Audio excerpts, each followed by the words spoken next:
Scott Shimamoto here, talking about loans.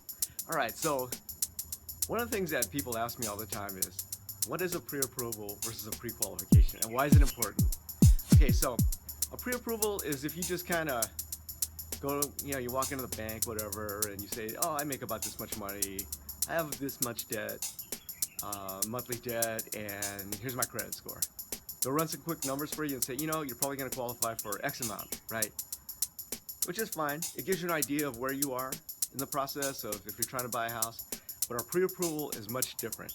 Pre-approval means that we've gone all the way through the system, right? I've looked at your tax returns, pay stubs, W-2s, your bank statements, everything. I've checked everything out. I've run credit.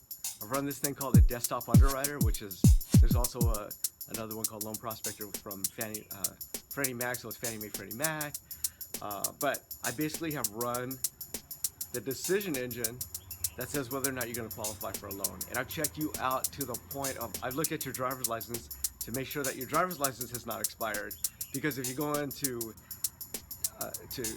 sign your loan docs and you don't have a valid driver's license, we can't notarize you, then your deal falls apart, right? So I go to the nth degree, whatever. I check it all out because when I'm done with this, I need to be able to say, okay, you can go into escrow tomorrow and you're going to make it to the finish line. And why is this important? It's important because it's a very, as you know, right now, it's a seller's market. There's less inventory out there. They're not building any more land, and there's a lot more people trying to buy a house. So if your lender has not gone through this with you and really asked all the questions to see what your financial goals are, what your credit is, the whole everything, they have to go through the whole thing. If they have not done that, then you're going to be in a position where you might get into escrow.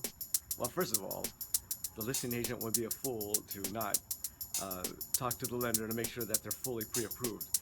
That's one thing. But let's just say the listing agent doesn't know what they're doing. They accept your offer. You get into escrow, and if you don't make it to the finish line, there's a possibility that you could lose your deposit. And if you lose your deposit, that is like the worst money you're ever going to spend, right? That's thousands of dollars. The more you put down on a deposit, the more serious your offer is, and the more chance that you're going to get your offer accepted, right?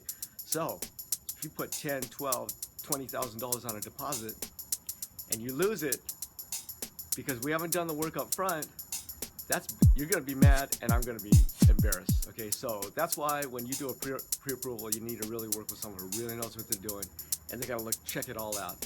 So when I ask you for all this information, it's not because I'm nosy. It's because I want to get you to the finish line if we get to the place where you're actually going to buy a house. I mean, we could do some rough numbers on a spreadsheet, and you can find out what your payments are and stuff like that. But if you really if you're really serious about buying a house, you need to do a pre-approval. Okay? So I'll give you more details, but check me out.